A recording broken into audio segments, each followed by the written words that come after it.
alam ko, sawang-sawa na kayo sa salitang kamusta. Pero gusto ko pa rin kayong kamustahin. Well, ako nga pala si Ate Darlene, no? Hello. So, alam ko din na sobrang stress kayo ngayon sa inyong ACADS, no? Siguro hindi lang yun. Meron din kayong mga personal problems, personal issues, or family challenges, no? But ngayon, no, I invite you, no, na mag-relax today, together with your co-youths and especially together with God. No, let us use this time to take a pause sa lahat ng bagay na ating ginagawa. At naway ma-encounter natin si God today. So kahapon, we hear from Kuya Yem that the Word of God daw give us peace. Hindi daw pala, that gives us peace. And yung wisdom na nakukuha natin sa Word of God ayon sa first reading para bukas, according to Wisdom chapter 7 verses 7 to 11, higit na mahalaga sa akin ang karunungan kaysa trono at setro, at mas matimbang kaysa alinmang kayamanan. Hindi ko maipagpapalit maging sa pinakamamahal na alahas. Ang ginto ay tulad lamang sa buhangin kung ihahambing sa karunungan. Ang pilak na may nagmimistulang putik kapag inihambing sa kanya. Para sa akin, siya higit pa sa kalusugan o kagandahan. So yun yung awit ni Haring Solomon, no? Nasabi niya, walang katumbas na kahit na anumang bagay ang karunungan. So yung karunungan na tinutukoy niya dito ay galing sa Diyos, no? Karunungan na galing sa ating Diyos Ama. And kapag ba sinabing hari or king, ano ba yung naiisip niyo? Ako kasi naiisip ko pag naririnig ko yung salitang hari or king, lahat ng bagay meron siya. Parang may ginto siya, may pilak siya, meron siyang castle, meron siyang lugar na pinaghaharian. And even yung mga tao, in a way, parang pagmamayari niya, nasasakupan niya. No? Lahat ng maisip mong bagay noon about sa hari, lahat yun meron siya. No? But still, no, despite na lahat ng bagay meron siya, handa niya pa rin yung ipagpalit para sa karunungan na galing sa Diyos. So, ano bang meron dun sa karunungan na yun? Na kahit na lahat na ng bagay na meron ka, wala siyang katumbas or walang hihigit dun. So, sabi din ni Kuya yung kagabi, na mas pipiliin niya daw unahin na gumawa ng guidelines kaysa magawa ng assignment. Well, siguro para sa iba, parang ano siya, parang ang hirap niyang intindihin. Kasi siguro lahat kayo estudyante and yung priority no is yung pag-aaral. So parang ano naman to, bakit uunahin niya pa yung pag-guidelines kaysa pag-assignment no? So but for Kuya Yem, yung understanding niya is yung paggawa ng guidelines ay mas makakapagbigay sa kanya ng peace. And I guess may mas deeper reason pa siya doon.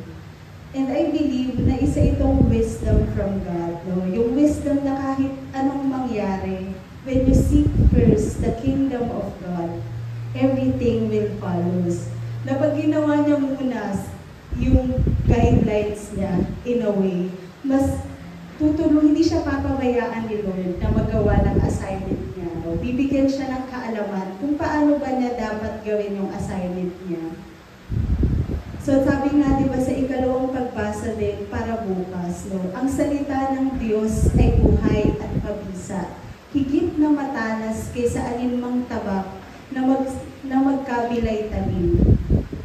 So yung karunungan mula sa mga salita ng Diyos ay buhay at mabisa or effective or living, ganun. So even sa panahon natin ngayon, di ba? Parang sample, parang when God said in Psalm chapter 139 verses 14, "You are fearfully and wonderfully made." So when someone tells you differently, na iba yung nakabaliktaran nun yung sinasabi niya. You have that wisdom inside you na no, I am fearfully and wonderfully made by God. So yan yung mga karunungan na galing sa Diyos niyo. So no one can fool you. Even this world cannot tell you kung ano ba yung standard niya. Kasi you have that wisdom from God.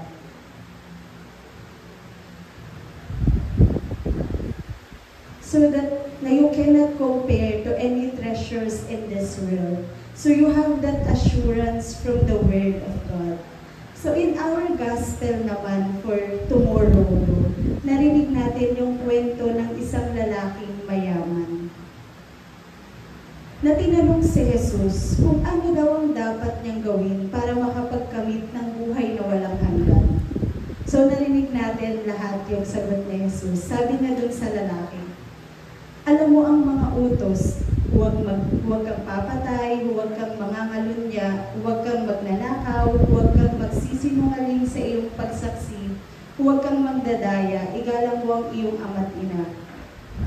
So I guess basically yung lalaking to, nung panahon nila, inassume ko lang na matalino siya. Kasi alam niya yung mga batas. And sumusunod siya dun sa mga batas. Batas ng panahon nila, ng mundo nila. No? At mayaman din siya. No? So in a way, parang katulad din siya ni Haring Solomon. Lahat ng bagay meron siya and matalino siya. But Jesus said, no, you are lacking in one thing. So ano kaya yung kulang kay kuya? Doon sa lalaki pala. So sabi ni Jesus, kumayo ka at ipagbili mo ang iyong ari-arian at ipamigay mo sa mga dukha ang pinagbilhan at magkakaroon ka ng kayamanan sa langit. So nung narinig yun ng lalaki, nalungkot siya kasi mayaman siya at hindi niya kayang iwan lahat ng bagay na meron siya at sumunod kay Jesus. Very different from King Solomon na ipagpapalit niya lahat ng meron siya para sa karunungan na yun. Para sa karunungan ng Diyos. So yun, I believe na yung kulang na sinasabi ni Jesus sa lalaki na yun ay yung karunungan mula sa Diyos. So marunong siya, maalam siya tungkol sa mga bagay-bagay dito sa mundong to. Pero kulang siya sa karunungan na galing sa Diyos. So when you have that wisdom, na God will provide, lahat ng kailangan mo, ibibigay niya sa iyo. Siguro ibibenta ng lalaking yun lahat ng ari-arian niya, tapos susundan niya si Jesus. Well, iba naman kasi di ba yung gusto mo lang at saka yung kailangan mo. And sometimes we think yung mga bagay na gusto natin, kailangan natin. Pero sa totoo lang, kaya naman nating mabuhay kahit wala yung mga bagay na yun. Like siguro yung kape. Sobrang gustong-gusto ko siya, pero mabubuhay naman ako kahit walang kape. Diba? Parang yung mga ganong bagay na ano. So alam ni Lord kung ano yung mga bagay na kailangan mo. At alam din niya kung ano yung mga bagay na gusto mo lang. So kapag alam mo na yung Diyos ay mahal ka at kilala ka at may care sa'yo, at alam niya din na kung ano yung makakapagpasaya sa'yo, you can trust God and leave everything behind and follow Him because you have that wisdom. Unlike dun sa lalaki na I assume again na feeling niya, alam niya na lahat, kasi alam niya naman lahat ng batas, tapos sumusunod naman siya. So, I guess feeling niya righteous siya at that moment. No, ang hirap sigurong maniwala na ipapabenta sa'yo yung mga bagay na meron ka, tapos bibigyan ka ng bagong kayamanan. Kumbaga kung sa akin sinabi yun na parang ibenta mo lahat ng kayamanan mo, tapos bibigyan kita ng bagong kayamanan, or bibigyan kita ng kayamanan sa langit. Parang, bakit mo pa ibabenta? Meron naman na ako ngayon. So, ba't mo pa ako bibigyan? Meron naman na ako ngayon. So, siguro, in a way, ewan ko lang, inassume ko lang din na ganun yung na-feel nung lalaki. Kaya parang, ang imposible naman ang sinasabi mo. So, lagi nating, baka ako lang, pinagdududahan yung Diyos na baka maybe because hindi pa talaga niya kilala yung Diyos, kaya ganun yung way of thinking niya, or kulang pa siya sa karunungan sa Diyos. But let us remember na walang imposible para sa Diyos. Sabi nga din dun sa may gospel, na for human beings, it is impossible, but not for God. All things are possible for God. So I just wanna share this story, no, na ito siguro yung wisdom na tinitreasure ko na I believe na galing kay God. No? Nangyari to last year, August, nung silent retreat namin doon sa Tagaytay. So yung theme ng retreat namin is follow me. And before mag-start yung retreat, kailangan i-surrender yung cellphone. Tapos kapalit nung cellphone na yun, may mga printed na cellphone, tapos may Bible verse doon. Tapos yung Bible verse na nakuha ko, yung Jeremiah chapter 29 verse 11. For I know the plans I have for you, declares the Lord. Plans to prosper you and not to harm you. Plans to give you hope in a future. In that time, I am questioning God kung if I really deserve all these things, no, all these graces coming from Him. If karapat-dapat ba akong maging assistant advisor that time? At saka kung worthy ba ako na magbigay ng mga guidelines sa mga bata na to. Kasi alam ko hindi ako mabait eh. And I know myself more than anyone knew. But God shared with me this wisdom. Nung natanggap ko yun, and nung nabasa ko yun, it's like God is telling me na, Darlene, I know what I am doing with your life. I already planned it, and everything that you experience is part of the process. So don't doubt yourself. Trust me that I know what I am doing. So up until now, or baka forever na ito, yung verse na yun talaga, yung pinanghahawakan ko.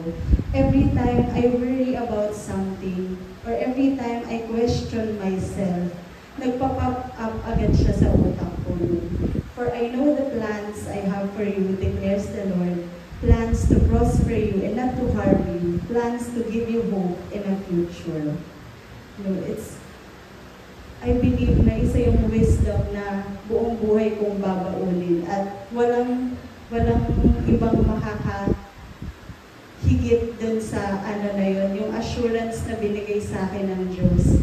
Na whatever happens with me, it's always for my good. Yun. So kayo ba, ano ba yung mga karunungang ibinahagi sa inyo ng Diyos? Alam kong marami na yun. So marahil ito yung mga bagay na para sa ibang tao, imposible or unreasonable. Siguro kasi hindi kayo parehas ng perception. But you know, deep inside your heart, it's from God. Naway huwag tayong matulad sa lalaki na nagtanong kay Jesus. Nasarado na para sa mga karunungan mula sa Diyos dahil sa marami na siyang alam sa mundong ito. Patuloy tayong maging bukas sa mga karunungang ibinabahagi sa atin ng Diyos sa pamamagitan ng mga simpleng pangyayari sa ating buhay o sa pamamagitan ng ibang tao. Marahil yung tanong din sa atin ni Jesus ay yung kanta kanina. Will you come and follow me? Will you come and follow the wisdom na ibinabahagi ko lagi sa inyo? Will you go where you don't know and never be the same? So for our guide questions, number 1, ano yung nakastruck sa'yo sa passage and dun sa my guidelines? Number 2, ano yung mga karunungang ibinabahagi sa'yo ng Diyos? At number 3, ano yung message niya sa'yo for today?